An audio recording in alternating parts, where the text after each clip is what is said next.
Tadi dia bilang begitu. TikTok ada berkahnya. Terus TikTok mau diharamin. Setuju nggak? Kok setuju? Ntar lu gimana nonton Habib Hasan?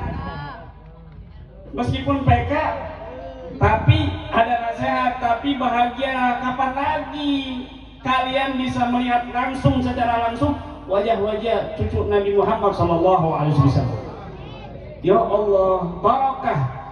Kan nggak mungkin, Beb, rekeningnya berapa, Beb? Mau ngasih hadiah? Kan nggak mungkin. Lu yang dimintain rekening dikasih sama Hasan. Nggak mungkin. Tapi kita sedikit, meskipun satu mawar udah bikin Habib Qasim kalah PK. Tapi bahagia, meskipun ngegib sedikit satu mawar, beliau senyum, senang. Kenapa? Ini orang cinta sama kita, ini orang senang sama kita. Ngasih hadiah, tahadu, tahabu, kata Nabi SAW, berbagilah kalian, maka kalian akan saling mencintai. Begitu. Ya Allah. Maka Al-Fakir berpikir, ya Rabb, ini mungkin barokah kami sering bertawassul kepada datuk beliau yang soleh.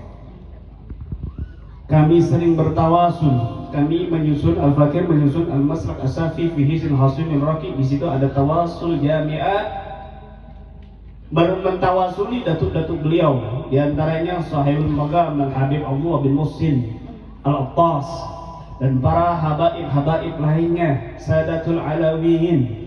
Barakah tawasul didekatkan sama para cucu-cucunya, para habaib, para kiai.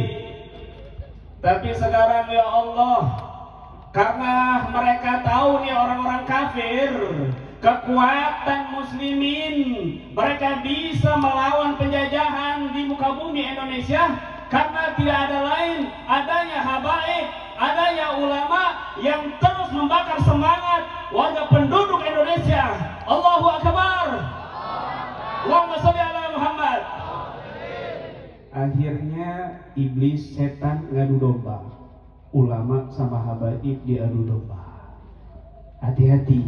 Kenapa? Supaya ingin menjauhkan kekuatan umat Islam. Ini jangan ditinggalin. Udah nggak sehat para ulama tadi. Para habaib, para kiai nggak mungkin dipisah-pisahkan. Mereka bersatu. Karena zaman dulu sejarah di kitab Nasrul Islam fi Janub Syarqi Asia fi Janub Syarqi Afrika. Siapa orang yang menyebarkan Islam di Asia Tenggara dan Asia Afrika? Disebutkan di situ bahwasanya orang orientalis Belanda, mereka ini bingung kenapa kok warga pribumi memiliki kekuatan semangat untuk melawan penjajahan Belanda. Ternyata di situ dipimpin oleh para habaib, para ulama, orang-orang Arab, al-Arabul Muslimun, al-Khadarimul Ashraf, orang-orang Arab dari Hadramaut, dan mereka keturunan Nabi Muhammad SAW. Akhirnya di situ diantaranya tahun 1873 ada Al-Habib Abdurrahman bin Muhammad Az-Zahir di Aceh. Beliau membakar semangat warga penduduk Aceh untuk melawan Belanda saat itu. Menang. Maka orang Belanda bingung. Dia ngutus yang namanya Snockhorgen. Snockhorgen diutus meneliti ini ada apa kekuatannya orang-orang Arab ini, kenapa setiap bulan haji ini orang Indonesia memiliki semangat yang luar biasa, ilmu yang luar biasa. Ini orang-orang Arab dari Hadramaut ini ngapain ini? Akhirnya di Snockhorgen ini diutus ke Mekah, ke Hadramaut dan beberapa orientalis Belanda lainnya. Di situ dia tahu kekuatannya ternyata di sini. Para cucu Nabi.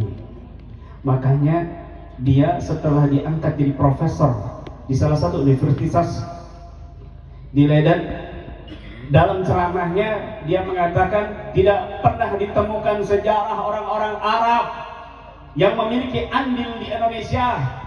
Yang memiliki andil di Indonesia orang-orang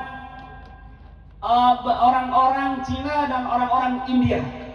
Dihapus itu sejarahnya orang-orang Arab Hadramaut yang datang ke Indonesia, dihapus. terus digaungkan di sekolah-sekolahan, di kuliah-kuliahan.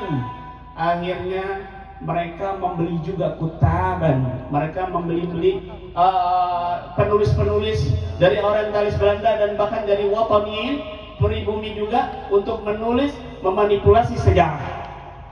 Sehingga banyak yang meyakini bahwa di Indonesia ini pendatangnya dari India sama Cina dan mereka berdagang. Kalaupun ada sejarah orang Arab, di situ ditulis untuk berdagang. Padahal kenyataannya mereka bawa harta, mereka bawa benda semua yang mereka miliki untuk berdakwah di tanah mulia Indonesia ini. Nggak ada mereka, kalau nggak ada mereka mungkin kita masih menyembah berhala. Kalau nggak ada pendatang-pendatang dari mereka, mereka mungkin nggak bisa kita. Ya Rabb, kalau nggak ada mereka ini wali songo, cucu-cucu Nabi, para habaib yang datang ke Indonesia, kita nggak kenal Nabi Muhammad. Kita nggak kenal Nabi Muhammad. Ya Rabb, sekarang mau pihak ketiga mau didomba nih supaya kubu ini nggak cinta ulama, kubu ini nggak cinta habaib. Akhirnya memang bisa dilumpuhkan Indonesia. Harus bersatu kita, jangan mudah diadu domba. Apalagi ada yang mengatakan Indonesia nggak ada habibnya. Bohong, hati-hati. Ya, ini merendahkan Indonesia. Al-Habib Abdullah Al-Haddad dalam kitab Thayyibatul Mawa'id Bizabizwatin fi Kalamul Akabir min Fawaid, beliau mengatakan bayakhlu zaman min afadil Bani Alawi ima zahirun masyhur atau khamilun mastur hatta jadi Imam Mahdi fi akhir zaman atau kama qala. Tidak sepi zaman setiap masa terkecuali di situ ada orang-orang utamanya, para wali dari Bani Alawi, baik itu yang tersohor ataupun yang tertutup, sampai datangnya Imam Mahdi. Di setiap zaman di setempat mesti ada cucunya Nabi Muhammad SAW. Jadi jangan dengerin kalau ada orang yang bikin fitnah habaib nggak ada di Indonesia, jangan dengerin. Ini ajaran menyimpang dari Ahlus Sunnah wal Jamaah. Apalagi sampai mengatakan nggak ada hadis satupun dalil yang menyatakan untuk menghormati keturunan Nabi, memuliakan, mencintai keturunan Nabi. Ini dusta. Kenapa? Karena mayoritas ulama Ahlus Sunnah wal Jamaah memiliki keyakinan, memiliki ajaran untuk mencintai, wajib ittafaqal muslimun fi wujubi mawaddati ahli bait Nabi wa mahabbatihim. Sepakat para ulama untuk mencintai para keturunan Nabi Muhammad SAW. Ada yang bilang keturunan Nabi, Ahlul Bait Nabi cuma Sayyidah Fatimah, cuma Sayyidina Hasan, cuma Sayyidina Husain, cuma Sayyidina Ali. Itu aja Ahlul Bait. Berarti fikihnya dia nggak matang. Fikih-fikih ibtida, mubtada udah jelas. Ahlul Bait Nabi man haruma sadaqah ba'dah dalam hadis. Ahlul Bait Nabi, dikatakan Ahlul Bait Nabi itu orang yang diharamkan sedekah, diharamkan zakat baginya setelah Nabi. Dan para ulama mengambil dari hadis-hadis yang sahih yang lainnya mengatakan siapa orang yang diharamkan zakat. Ashabu Syafi'iyah diantaranya Imam Nawawi mengatakan hum Banu Hasyim wa Banu Muttalib. Para keturunan dzurriyyah Nabi Muhammad SAW yang diharamkan zakat, mereka juga dikatakan Ahlul Bait Nabi. Ahlul Bait Nabi Muhammad SAW. Ya Rabb, yang kamu baca Ratibul Haddad, ratibnya siapa pengarangnya? Al-Habib Abdullah Al-Haddad. Kamu berani ngomong Al-Habib Al-Haddad bukan Habib, keturunannya terputus, nasabnya terputus. Simtud Durar yang barusan kita baca, siapa pengarangnya? Al-Habib Ali Al-Habasyi. Kamu berani mengatakan Al-Habib Ali bukan Habib, nasabnya terputus, nggak jelas itu Al-Imam Ubaidillah Ibn Ilman Al-Muhajir ilallah. Ratibul Atas yang kita baca, ya Rabb, Al-Habib Umar bin Abdurrahman Al-Atas, berani kita bilang dia Habib palsu, dia imam palsu. Kemudian kitab Sulamut Taufiq Al-Imam Abdullah bin Husain bin Tahir yang qasidahnya udah seluruh Nusantara apalah semuanya. Ya Arhamar Rahimin, Ya Arhamar Rahimin, Ya Arhamar Rahimin, Farrid. Kalian baca semuanya tuh turun-temurun datuk kalian sampai saat ini. Siapa pengarangnya? Qasidah tersebut Al-Habib Abdullah bin Husain bin Tahir. Tuh kitab Nusaydinya yang dibaca tadi Al-Habib Abdullah As-Segaf. Siapa pengarangnya? Al-Habib Abdullah Al-Haddad, yang kitabnya seluruh penjuru dunia dari ujung dunia sampai ujung dunia mengambil barakah manfaat dari karya-karya Al-Habib Abdullah Al-Haddad. Bahkan Al-Habib Abdullah Al-Haddad dalam bait Al-Ainiyahnya mengatakan tentang Al-Imam Ubaidillah wa Ahmad wa Abdullah wa Alwihim wa Basirihim wa Jadidihim ka mahma wa'i. Beliau dengan terang-terangan menyatakan, menampilkan biografi anak-anaknya daripada Al-Imam Muhajir, di antaranya Abdullah. Kita mau percaya siapa? Al-Habib Abdullah apa orang itu yang baru? Mau percaya siapa? Al-Habib Abdullah apa orang baru? Abdullah.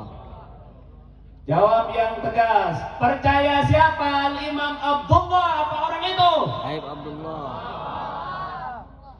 Allahumma sholli ala Muhammad. Hati-hati, hati-hati. Mereka bingung bikin isu imigran-imigran Yaman. Mereka kok nggak bingung imigran-imigran yang lainnya yang anteng-anteng. Kalau kita tanya nih misalnya Al-Habib Abdullah, anaknya siapa? Anaknya Al-Habib Agasim, anaknya Al-Habib Ja'far. Al-Habib Ja'far lahir di mana? Di Indonesia. Terus masih pribumi. Coba lu, anaknya siapa? Bulan. Terus lahir di mana? Bapak lu di sini. Kakek lu lahir di mana? Di sini. Terus buyut lu lahir di mana? Di sini. Buyut lu lagi lahir di mana? Nggak tahu, bisa jadi Cina, Yahudi. Kok bingung? Nggak usah bingung, ya Rab. Mereka datang ke sini untuk dakwah. Kalau nggak ada mereka mungkin kita masih menyembah berhala. Na'udzubillah min dzalik. Hati-hati, ya. Dengarkan terakhir. Nabi SAW pernah bersabda begini. Ra'aitu umudal kitab min tahti wa untuzi'a min tahti wisadati. Fa nadartu laha fa idza huwa nurun safi'un umida ila syam. Ala innal iman idza waqa'atil fitan fi syam. Dengarkan baik-baik. Aku pernah bermimpi, kata Nabi SAW. Ra'aitu umudal kitab. Aku melihat tiang-tiang kitab, tiang-tiang Lauhul Mahfuz terbuka dari bawah bantalku.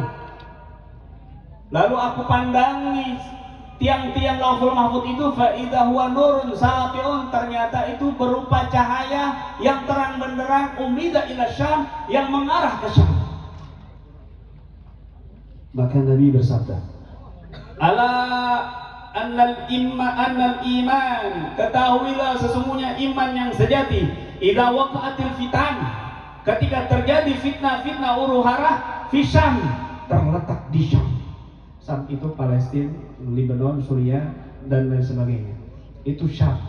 Padahal di lain hadis Nabi mengatakan satakunu fitan fi Syam, al-huruf wal huruf, atau kama qala sallallahu. Banyak hadis-hadis yang menjelaskan bahwa terjadi fitnah-fitnah di negeri Syam, peperangan dan pengungsian.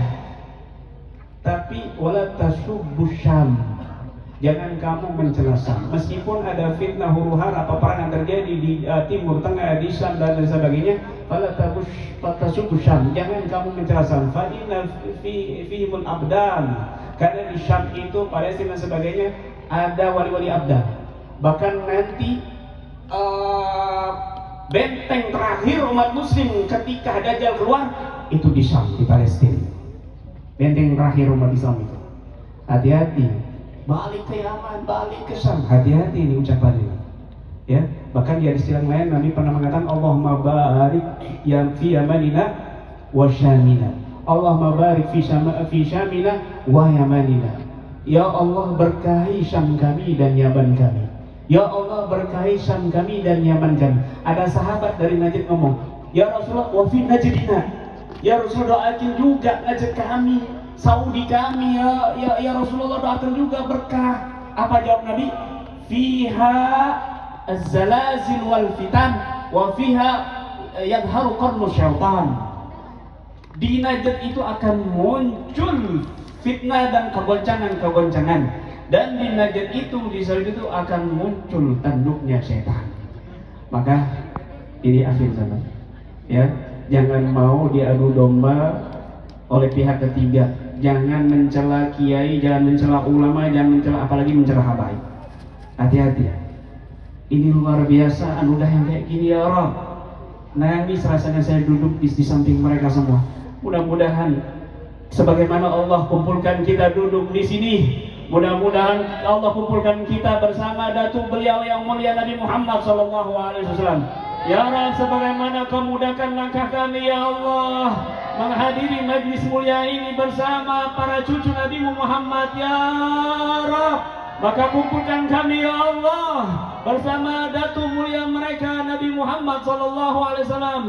Izinkan kami ya Rabb minum telaga Kausar dengan tangan Nabi Muhammad. Barakah para walimu, barakah para cucumu yang Kau sisakan untuk kami di negeri Indonesia ini ya Allah. Ya Rabb, muliakan mata kami untuk senantiasa memandang orang-orang soleh, para kekasihmu, para habaib, para kiai ya Rabb, agar kami bisa memandang wajah mulia Nabi Muhammad kelak di akhirat ya Rabbal Alamin.